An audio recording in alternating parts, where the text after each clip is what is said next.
ದೆಹಲಿಯಿಂದ ನಮ್ಮ ರಿಪೋರ್ಟರ್ ಮಂಜುನಾಥ್ ನೇರ ಸಂಪರ್ಕದಲ್ಲಿದ್ದಾರೆ. ಜೊತೆಗೆ ನನ್ನ ಕೊಲ್ಲಿಗ್ ಪ್ರಶಾಂತನಾಥ್ ಕೂಡ ಇದ್ದಾರೆ.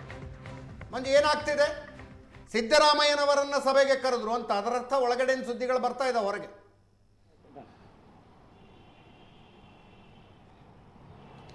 ಹೌದು, ಮೊದಲು ನಿಗದಿಯಂತೆ ಸಿದ್ದರಾಮಯ್ಯ ಅವರಿಗೆ ಆಹ್ವಾನ ಇತ್ತು. ಮೊದಲು ಅವರನ್ನೇ ಕರೆದಿದ್ದಾರೆ. ಅವರು ಅಂದರೆ ಇಂದಿರಾ ಭವನದ 5ನೇ ಫ್ಲೋರ್ನಲ್ಲಿ ನಡೀತಾ ಇರುವಂಥ ಸಭೆ. ಬೇರೆ ಯಾರಿಗೂ ಕೂಡ ಪ್ರವೇಶಕ್ಕೆ ಅವಕಾಶ ಇಲ್ಲ. ಅಲ್ಲಿ ಕೇವಲ CM, DCM ಮತ್ತು ಉಳಿದಂಥ ಖರ್ಗೆ ಅವರು, ರಾಹುಲ್ ಗಾಂಧಿ ಹಾಗೂ ಸುರ್ಜೇವಾಲಾ ಇವರಿಗೆ ಮಾತ್ರ ಅವಕಾಶ ಇರುವಂಥದ್ದು. ಅವರಷ್ಟೇ ಜನ ಅಲ್ಲಿ ಕೂತಿರುವಂಥದ್ದು ಕೂಡ. ಮೊದಲನೇದಾಗಿ CM ಅವರಿಗೆ ಕರೆದಿದ್ದಾರೆ, ಅವರಿಂದ ಅಭಿಪ್ರಾಯವನ್ನು ಪಡಿತಾರೆ, ನಂತರ ಇವರಿಗೆ ಕರೀತಾರೆ ಅನ್ನುವಂಥ ಮಾಹಿತಿ ರವಾನೆ ಆಗಿರುವಂಥದ್ದು. ಒಟ್ಟಿನಲ್ಲಿ DK ಶಿವಕುಮಾರ್ ಅವರ ನಿರೀಕ್ಷೆ ಮಾಡ್ತಾ ಇದ್ದಂತಹ ಆ ಕ್ಷಣ ಇವತ್ತು ಬಂದಿದೆ. ಒಂದು ಬಾರಿ ಈ ವಿಚಾರಕ್ಕೆ ಸಂಬಂಧಪಟ್ಟಂತೆ ರಾಹುಲ್ ಗಾಂಧಿ ಅವರ ಸಮ್ಮುಖದಲ್ಲಿ ಮುಖಾಮುಖಿ ಆಗಬೇಕು, ಅದಕ್ಕೊಂದು ವೇದಿಕೆ ಬೇಕು, ಆ ವೇದಿಕೆಯಲ್ಲಿ ಈ ವಿಚಾರ ಪ್ರಸ್ತಾಪ ಆಗಬೇಕು, ಚರ್ಚೆ ಆಗಬೇಕು ಅನ್ನುವಂಥ ಒಂದು ಇರಾದೆ ಏನಿತ್ತು DK ಶಿವಕುಮಾರ್ ಅವರದು, ಅದು ಇವತ್ತು ಕೂಡಿ ಬಂದಿರುವಂಥದ್ದು. ಅದು ಏನಾಗುತ್ತೆ ಫಲಿತಾಂಶ ಅನ್ನುವಂಥದ್ದು ಬೇರೆ, ಆದರೆ ಆ ಒಂದು ಕ್ಷಣ ಅಂತೂ ಕೂಡಿ ಬಂದಿದೆ. ಈಗ ಆ ಸಭೆ ನಡೀತಾ ಇರುವಂಥದ್ದು. ಇದಾದ ನಂತರ CM ಅವ್ರದ್ದು ಆದ ಬಳಿಕ ಅವರಿಗೆ ಕರೀತಾರೆ ಅನ್ನುವಂಥದ್ದು ಇದೆ. 1 to 1 ಒಬ್ಬೊಬ್ಬರ ಜೊತೆ ಅವರ ಅಭಿಪ್ರಾಯವನ್ನು ಪಡ್ಕೊಂಡು ಪುನಃ ಇಬ್ಬರನ್ನ ಒಟ್ಟಿಗೆ ಕರೆದು ಮಾತುಕತೆ ಮಾಡ್ತಾರೆ ಅನ್ನುವಂಥದ್ದು ಈ ತನಕ ಲಭ್ಯ ಆಗ್ತಾ ಇರುವಂಥ ಮಾಹಿತಿ. ಅಜಿತ್. ಎಸ್ ಪ್ರಶಾಂತ್, DK ಶಿವಕುಮಾರ್ ಹೇಳ್ತಾ ಇದ್ದ ಮೀಟಿಂಗ್ ಇದೇನಾ? 7 ಜನ ಕೂತ್ಕೊಂಡು ಒಂದು ನಿರ್ಧಾರ ಮಾಡಿದ್ವಿ, ಒಂದು ಒಪ್ಪಂದಕ್ಕೆ ಬಂದಿದ್ವಿ, ಆ 7 ಜನ ಮತ್ತೆ ಸೇರಬೇಕು ಅಂತಿದ್ರು. Is this the meeting? 7 ಜನ ಅಂತಕ್ಕಂಥದ್ದು ಒಂದು ಇರುತ್ತೆ. ಪ್ರಮುಖವಾಗಿ ರಾಹುಲ್ ಗಾಂಧಿ ಎದುರುಗಡೆ ಮತ್ತೊಮ್ಮೆ ನಾವು ಸಭೆ ಸೇರಬೇಕು, ವಿಸ್ತೃತವಾಗಿರ್ತಕ್ಕಂಥ ಚರ್ಚೆ ನಡೆಸಬೇಕು. ಯಾಕಂದರೆ 2023ರಲ್ಲಿ DK ಶಿವಕುಮಾರ್ ಅವ್ರಿಗೆ ಗೊತ್ತಿತ್ತು ನಾನೇನು ಮುಖ್ಯಮಂತ್ರಿ ಆಗಲ್ಲ ಅಂತ. ಬಟ್ ಅವ್ರೊಂದು ಸ್ವಲ್ಪ ಬಿಗಿಪಟ್ಟು ಹಾಕಿದ್ರು. KPCC ಅಧ್ಯಕ್ಷ ಸ್ಥಾನ ಕೂಡ ನನ್ನ ಜೊತೆ ಇರಬೇಕು ಲೋಕಸಭಾ ಚುನಾವಣೆವರೆಗೆ ಅನ್ನೋ ಕಾರಣಕ್ಕೋಸ್ಕರ. ಆಗ ಹೈಕಮಾಂಡ್ ಹೇಳ್ತು, ಇಲ್ಲ, ಆಲ್ ಪವರ್ಫುಲ್ ಓನ್ಲಿ 1 DCM. ಸಿದ್ದರಾಮಯ್ಯನವ್ರು 4 DCM ಬೇಡಿಕೆಯನ್ನು ಇಟ್ಟಿದ್ದು. 1 DCM ಅಂತಕ್ಕಂಥದ್ದು DK ಶಿವಕುಮಾರ್ಗೆ ಸಿಕ್ತು. KPCC ಅಧ್ಯಕ್ಷ ಸ್ಥಾನ ಕೂಡ ಮುಂದುವರಿತು. ಈಗ DK ಶಿವಕುಮಾರ್ಗೆ ಅನಿಸ್ತಾ ಇದೆ, ಪದೇ ಪದೇ ಇದು ಹೀಗೆ ಮುಂದುವರಿತಾ ಹೋದರೆ ಚುನಾವಣೆ ಕೇವಲ 2 ವರ್ಷಗಳು ಮಾತ್ರ ಬಾಕಿ ಉಳಿತೆ. 2028ಕ್ಕೆ ಚುನಾವಣೆ. ಹೀಗಾಗಿ ಆದಷ್ಟು ಬೇಗ ಹೈಕಮಾಂಡ್ ನಮ್ಮನ್ನು ಕರೆದು, ಅವರು ವೇಣುಗೋಪಾಲ್ ಮತ್ತು ಮಲ್ಲಿಕಾರ್ಜುನ್ ಖರ್ಗೆ ಜೊತೆ ಮಾತಾಡಬೇಕು ಅಂತಿರಲಿಲ್ಲ. ಆ ಚರ್ಚೆಗಳು ಬಹಳಷ್ಟು ನಡೆದಿವೆ. ರಾಹುಲ್ ಗಾಂಧಿ ಎದುರುಗಡೆ ನಮ್ಮಿಬ್ಬರನ್ನೂ ಕರೆದು ಕರ್ನಾಟಕದ ಬೆಳವಣಿಗೆಗಳ ಕುರಿತಂತೆ, ಫ್ಯೂಚರ್ ಆಫ್ ಕರ್ನಾಟಕ ಕಾಂಗ್ರೆಸ್ ಬಗ್ಗೆ ಒಂದು ವಿಸ್ತೃತ ಚರ್ಚೆ ನಡಿಬೇಕು ಅಂತಕ್ಕಂಥದ್ದನ್ನು DK ಶಿವಕುಮಾರ್ ಆಗ್ರಹಿಸ್ತಾ ಇದ್ರು. ಹಾಗಂತ ಸಿದ್ದರಾಮಯ್ಯನವ್ರೇನು ಚರ್ಚೆ ನಡೆಯೋದು ಬೇಡ ಅಂತ ಹೇಳ್ತಿರಲಿಲ್ಲ. ಅವ್ರಿಗೂ ಏನಿದೆ ಅಂತಂದರೆ, ಒನ್ಸ್ ಫಾರ್ ಆಲ್ ಇದಕ್ಕೆ ಫುಲ್ ಸ್ಟಾಪ್ ಹಾಕಬೇಕಾದ್ರೆ ರಾಹುಲ್ ಗಾಂಧಿ ಎದುರುಗಡೆನೇ ಫುಲ್ ಸ್ಟಾಪ್ ಹಾಕಬೇಕು ಅಂತಿದೆ. ಅದರ್ವೈಸ್ ಇಲ್ಲಿ ಏನಾಗಿದೆ, ಇಲ್ಲಿ ಯಾವುದೇ ರೀತಿಯ ಅಭಿವೃದ್ಧಿ ಕಾರ್ಯಗಳಕ್ಕಿಂತ ಜಾಸ್ತಿ ಚರ್ಚೆ ನಾಯಕತ್ವ ಬದಲಾವಣೆ, ಮಾಧ್ಯಮಗಳಲ್ಲಿ ನಾಯಕತ್ವ ಬದಲಾವಣೆ ಬಗ್ಗೆ ನಡೀತಾ ಇದೆ. ಹೀಗಾಗಿ ಸಂಪುಟ ಪುನಾರಚನೆಯ ಬೇಡಿಕೆಯನ್ನು ಇಟ್ಕೊಂಡು ಸಿದ್ದರಾಮಯ್ಯನವರು ದಿಲ್ಲಿಗೆ ಹೋಗಿದ್ದಾರೆ. ಬಟ್ ನನಗನ್ಸುತ್ತೆ ಅಜಿತ್, ನಾಯಕತ್ವ ಬದಲಾವಣೆಯ ಚರ್ಚೆಯ ನಂತರ ಏನಾಗುತ್ತೆ ಅನ್ನೋದು ಬಹಳ ಮುಖ್ಯ. ಚರ್ಚೆಯ ನಂತರ ಒಂದು ಹೈಕಮಾಂಡ್ ನಿಷ್ಕರ್ಷೆಗೆ ಇವತ್ತೇ ಬಂದ್ಬಿಡುತ್ತಾ, ಇನ್ನೊಂದು ವಾರದಲ್ಲಿ ಬರುತ್ತಾ? ಹಾಗೆ ಬಂದಾಗ ಯಾರಿಗೆ ಅನುಕೂಲ, ಯಾರಿಗೆ ಪ್ರತಿಕೂಲ? ಅನುಕೂಲ ಇದ್ದವರು ಸಹಜವಾಗಿ ಖುಷಿ ಆಗ್ತಾರೆ, ಪ್ರತಿಕೂಲ ಇದ್ದವರು ಅದನ್ನು ಹೆಂಗೆ ತೆಗೆದುಕೊಳ್ತಾರೆ ವಿ ಡೋಂಟ್ ನೋ. ಅವ್ರು ಹೆಂಗೆ ತೆಗೆದುಕೊಳ್ತಾರೆ ಅನ್ನೋದರ ಮೇಲೆ ಕರ್ನಾಟಕದ ರಾಜಕಾರಣ ಗಿರ್ಕಿ ಹೊಡೆಯುತ್ತೆ. ಒಂದು ವೇಳೆ ಇದು ಸಂಪುಟ ಪುನಾರಚನೆವರೆಗೆ ಹೋಯ್ತು ಅಂತ ಅನ್ಕೋಣ.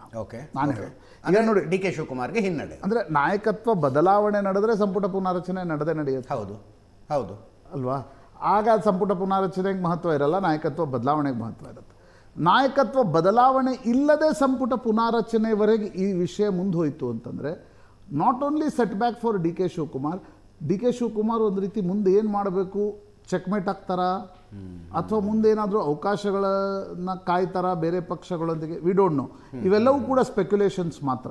ಹೀಗಾಗಿ ನನಗನ್ಸುತ್ತೆ ಅಜಿತ್, ಹೈಕಮಾಂಡ್ ಇದರ ಬಗ್ಗೆ ನೋಡಿ, anything other than CM post DK Shivakumar agree ಆಗೋದಾದ್ರೆ ಅದೇನಾಗಿರಬಹುದು? ಅವರು ಇವತ್ತಿನ ಪರಿಸ್ಥಿತಿಯಲ್ಲಿ anything other than CM post ಯಾವುದಕ್ಕೂ ಅಗ್ರಿ ಆಗೋ ಪರಿಸ್ಥಿತಿಯಲ್ಲಿ ಇಲ್ಲ. That is huge setback for him. ಅವರು ಇನ್ನೇನು ಅಂದರೆ deputy chief minister all powerful. KPCC ಅಧ್ಯಕ್ಷ ಹೆಚ್ಚು ಕಡಿಮೆ 6 ವರ್ಷ KPCC ಅಧ್ಯಕ್ಷರಾಗಿದ್ದಾರೆ. ಇನ್ನೇನು ಅವ್ರಿಗೆ ಸಿಗೋದು ಬಾಕಿ ಇದೆ? CM ಪೋಸ್ಟ್ ಒಂದೇ. CM ಪೋಸ್ಟ್ ಒಂದೇ. ಹೀಗಾಗಿ ಮುಖ್ಯಮಂತ್ರಿ ಸ್ಥಾನ ಬಿಟ್ಟರೆ ಅವರು ಯಾವುದಕ್ಕೂ ಕೂಡ ಆಮೇಲೆ ಅವ್ರಿಗೆ ಈಗ ಏನಂದರೆ ಆಯ್ತಪ್ಪ ಸಿದ್ದರಾಮಯ್ಯನವರ ನಂತರದ ಸ್ಥಾನ ಅವ್ರಿಗಿಲ್ವಾ? ಇದೆ ಅಲ್ಲ, ಡೆಫಿನೆಟ್ಲಿ ಇದೆ.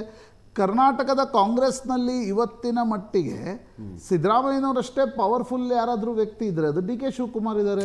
ಸರ್ಕಾರದ ಎಲ್ಲ ಜಾಹೀರಾತುಗಳಲ್ಲಿ ಉಪಮುಖ್ಯಮಂತ್ರಿಗಳಿಗೆ ಪ್ರಾಮಿನೆನ್ಸ್ ಸ್ಥಾನ ಇದೆ. ಹೌದು. ಸರ್ಕಾರದ ಎಲ್ಲ ಕಾರ್ಯಕ್ರಮಗಳಲ್ಲಿ ಉಪಮುಖ್ಯಮಂತ್ರಿಗಳಿಗೆ ವೇದಿಕೆಯ ಮೇಲೆ ದೊಡ್ಡ ಸ್ಥಾನ ಇರುತ್ತೆ. ಮತ್ತೆ ಇನ್ನೇನು ಬೆಂಗಳೂರು ಉಸ್ತುವಾರಿ ಇದೆ, ಅದರಲ್ಲಿ ಮುಖ್ಯಮಂತ್ರಿಗಳು ಇಂಟರ್ಫಿಯರ್ ಆಗಲ್ಲ. ಇನ್ನು ಹೀಗಿರುವಾಗ DK ಶಿವಕುಮಾರ್ಗೆ ಇನ್ನೇನು ಬಾಕಿ ಸಿಗೋದು ಬಾಕಿ ಇದೆ. ಹೀಗಾಗಿ DK ಶಿವಕುಮಾರ್ ಕಣ್ಣಿರೋದು ಮುಖ್ಯಮಂತ್ರಿ ಸ್ಥಾನ, ಅದರದ್ದು ಮಹತ್ವಾಕಾಂಕ್ಷೆ. ಮುಖ್ಯಮಂತ್ರಿ ಸ್ಥಾನ ಬೇಗ ಸಿಕ್ಕು ನನಗೆ 28ರ ಚುನಾವಣೆಯ ನೇತೃತ್ವ ಕೊಡಬೇಕು ಅಂತಕ್ಕಂಥದ್ದನ್ನು DK ಶಿವಕುಮಾರ್ ಹೇಳ್ತಿದ್ದಾರೆ. ಈಗ ಸಿದ್ದರಾಮಯ್ಯನವರ ಫಸ್ಟ್ ಪ್ರಯಾರಿಟಿ ಇರ್ತಕ್ಕಂಥದ್ದು ಮುಖ್ಯಮಂತ್ರಿ ಕುರ್ಚಿಯನ್ನು ಉಳಿಸ್ಕೊಳ್ಳೋದು. ಹೌದು, ಹೇಗಾದರೂ ಮಾಡಿ ಅವರು ಅನೇಕ ಬಾರಿ ಈ ರೀತಿ ಸಿದ್ದರಾಮಯ್ಯನವರ ಪ್ರಯಾರಿಟಿ ಮುಖ್ಯಮಂತ್ರಿ ಕುರ್ಚಿಯನ್ನು ಉಳಿಸಿಕೊಳ್ಳುವುದು ಮತ್ತು ಸಮಯ ಸಂದರ್ಭ ಅವರ ಪರವಾಗಿದೆ ಅಂತ ಅನ್ನಿಸ್ತಾ ಇದೆ. OBC ಮುಖ್ಯಮಂತ್ರಿ ಬದಲಾವಣೆ ಮಾಡಿದ್ರೆ ಹೆಂಗೆ ಅನ್ನೋ ಟೆನ್ಷನ್ನು ಹೈಕಮಾಂಡ್ಗಿದೆ. ಅಲ್ಲ, ಹೈಕಮಾಂಡ್ ಇಲ್ಲಿಯವರೆಗೆ ಅಪ್ಲಿಕೇಶನ್ ಆಫ್ ಮೈಂಡ್ ತೆಗೆದರೆ ಏನು ಅಂತಕ್ಕಂಥದ್ದನ್ನು ಮಾಡೇ ಇಲ್ಲ. ನಾವು ಚರ್ಚೆ ಮಾಡ್ತಾ ಇದ್ದೀವಿ. ಎಸ್ DK ಶಿವಕುಮಾರ ಚರ್ಚೆ ಮಾಡ್ತಿದ್ದಾರೆ. ಬಟ್ ಹೈಕಮಾಂಡ್ ಇಲ್ಲಿಯವರೆಗೆ ರಾಹುಲ್ ಗಾಂಧಿ ಆಗಲಿ KC ವೇಣುಗೋಪಾಲ್ ಅವರಿಬ್ಬರಂತರೂ ಇಲ್ಲಿಯವರೆಗೆ ಸಿದ್ದರಾಮಯ್ಯನವ್ರನ್ನ ತೆಗೆಯುವ ಪ್ರಸ್ತಾವನೆಯ ಬಗ್ಗೆ ಯೋಚನೆನೂ ಮಾಡಿಲ್ಲ. ಅವರು ಅಂದರೆ ಉಳಿದಂತೆಲ್ಲ DK ಶಿವಕುಮಾರ್ಗೆ ಫ್ರೀ ಹ್ಯಾಂಡನ್ನು ಕೊಟ್ಟರು. ಕರೆಕ್ಟ್. ಬಟ್ ನಾಯಕತ್ವ ಬದಲಾವಣೆಯ ಪ್ರಶ್ನೆ ಬಂದಾಗ ಸಿದ್ದರಾಮಯ್ಯನವರ ಪರ ರಾಹುಲ್ ಗಾಂಧಿ ಮತ್ತು KC ವೇಣುಗೋಪಾಲ್ ಗಟ್ಟಿಯಾಗಿ ನಿಂತ್ಕೊಂಡ್ರು. ಅದೇ ಆತಂಕ ಮತ್ತು ಸಿಟ್ಟು DK ಶಿವಕುಮಾರ್ಗಿರೋದು. DK ಶಿವಕುಮಾರ್ ಏನು ಹೇಳ್ತಿದ್ದಾರೆ, KC ವೇಣುಗೋಪಾಲರ ಕಾರಣದಿಂದ ರಾಹುಲ್ ಗಾಂಧಿ ಈ ರೀತಿಯ ನಿರ್ಣಯಗಳನ್ನು ತೆಗೆದುಕೊಳ್ತಿದ್ದಾರೆ, ನನಗೆ ನೀವು ಮುಖ್ಯಮಂತ್ರಿ ಸ್ಥಾನ ಕೊಡಿ ಒಮ್ಮೆ ಅನ್ನೋದನ್ನು ಅವರು ಸೋನಿಯಾ ಗಾಂಧಿ ಮತ್ತು ಪ್ರಿಯಾಂಕಾ ಗಾಂಧಿ ಮೂಲಕ ಒತ್ತಡ ಹಾಕಿಸ್ತಕ್ಕಂಥ ಪ್ರಯತ್ನ ಮಾಡ್ತಿದ್ದಾರೆ. ಸೊ ಇವತ್ತೊಂದು ನಿಷ್ಕರ್ಷೆ, ಇವತ್ತು ಹೈಕಮಾಂಡ್ ಮನಸ್ಸಿನಲ್ಲಿ ಏನಿದೆ ಅನ್ನೋದು ಕೂಡ ಒಂದು ಸ್ಪಷ್ಟತೆ ದೊರಕಬಹುದು. ಇಬ್ಬರ ಅಹವಾಲುಗಳ ಬೆಳಗ್ಗೆಯಿಂದ ನಾವು ರಾಹುಲ್ ಗಾಂಧಿ, ಮಲ್ಲಿಕಾರ್ಜುನ ಖರ್ಗೆ, ಸುರ್ಜೇವಾಲಾ, KC ವೇಣುಗೋಪಾಲ್, ಮುಖ್ಯಮಂತ್ರಿ ಉಪಮುಖ್ಯಮಂತ್ರಿ ಸಿದ್ದರಾಮಯ್ಯನವರು, DK ಶಿವಕುಮಾರ್ ಇಷ್ಟೇ ಚರ್ಚೆ ಮಾಡ್ತಾ ಇದ್ದೀವಿ. ಇನ್ನೊಂದು ಕ್ರೂಷಿಯಲ್ ಕ್ಯಾರೆಕ್ಟರ್ ಇದೆ ಅಲ್ಲಿ, DK ಸುರೇಶ್. ಮುಖ್ಯಮಂತ್ರಿ ಸ್ಥಾನವನ್ನು ಹೊರತುಪಡಿಸಿ ಬೇರೆ ಏನೋ ನಾವು ನಿಮ್ಗೆ ಆಫರ್ ಮಾಡ್ತೀವಿ ಅಂದರೆ ಫಸ್ಟ್ ನನ್ನ ತಮ್ಮನ್ನು ಕನ್ವಿನ್ಸ್ ಮಾಡಿ ಅಂತ DK ಶಿವಕುಮಾರ್ ಹೇಳ್ತಾರೆ. ಅಲ್ಲ, ಅದು ಲಾಸ್ಟ್ ಟೈಮ್ ಹೇಳಿದರು. ಬಟ್ ನನಗನ್ಸತ್ತೆ ನೋಡಿ, DK ಸುರೇಶ್ದು ಒಂದು ಸ್ಪಷ್ಟತೆ ಇದೆ, ನನ್ನ ಅಣ್ಣನನ್ನು ಮುಖ್ಯಮಂತ್ರಿ ಮಾಡಿ, ನನಗೇನು ಪದ ಕೊಡಬೇಡಿ ಅಂತಕ್ಕಂಥದ್ದು. ಸೊ DK ಶಿವಕುಮಾರ್ಗಿಂತ DK Suresh is always a hard negotiator, hard bargainer also. ಕಳೆದ ಬಾರಿ ಏನಾಗಿತ್ತು ಅಂದರೆ 10 ಜನಪಥ್ನಲ್ಲಿ ಮುಖ್ಯಮಂತ್ರಿ ಸ್ಥಾನ ಸಿದ್ದರಾಮಯ್ಯನವ್ರಿಗೆ ಕೊಡ್ತೀನಿ ಅಂತಂದಾಗ DK ಶಿವಕುಮಾರ್ ಹೇಳಿದರು, ಹೊರಗಡೆ DK ಸುರೇಶ್ ಇದ್ದಾರೆ, ಅವ್ರನ್ನ ಒಳಗೆ ಕಳಿಸಿ, ಅವನು ಒಪ್ಪಲ್ಲ ಅಂತ ಹೇಳಿದರು. ನಂತರ DK ಸುರೇಶ್ ಮತ್ತು GC ಚಂದ್ರಶೇಖರ್ ಹೊರಗಡೆ ಇನೋವಾ ಕಾರದಲ್ಲಿ ಕೂತಿದ್ರು. ಅವ್ರಿಗೆ ಬರ್ಲಿಕ್ಕೆ ಹೇಳಲಾಯ್ತು. ಅವ್ರಿಗೆ 10 ಜನಪಥ್ನಲ್ಲಿ ಕನ್ವಿನ್ಸ್ ಮಾಡಿದ ನಂತರ DK ಶಿವಕುಮಾರ್ ಒಪ್ಕೊಂಡ್ರು ಅಂತಕ್ಕಂಥದ್ದನ್ನು ಹೇಳಲಾಗ್ತಾ ಇದೆ. ಬಟ್ ಈ ಬಾರಿ DK ಶಿವಕುಮಾರ್ ಕೂಡ ತಯಾರಿಯೊಡನೆ ಹೋಗಿದ್ದಾರೆ.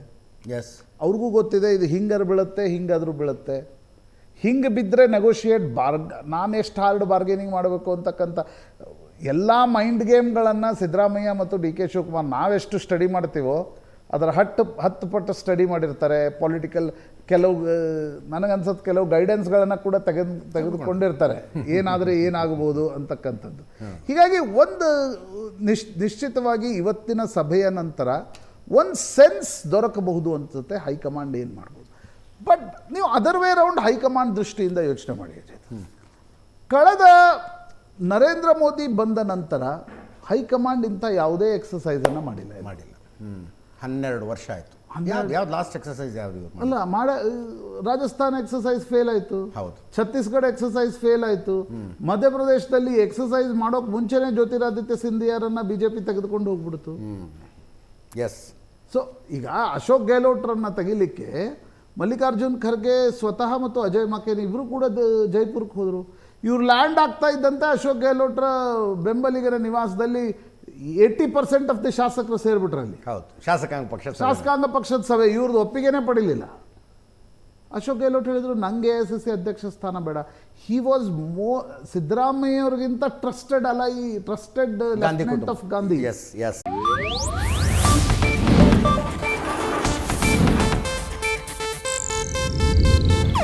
ಇದು ಏಷ್ಯಾನೆಟ್ ನ್ಯೂಸ್ ನೆಟ್ವರ್ಕ್ ಪ್ರಸ್ತುತಿ.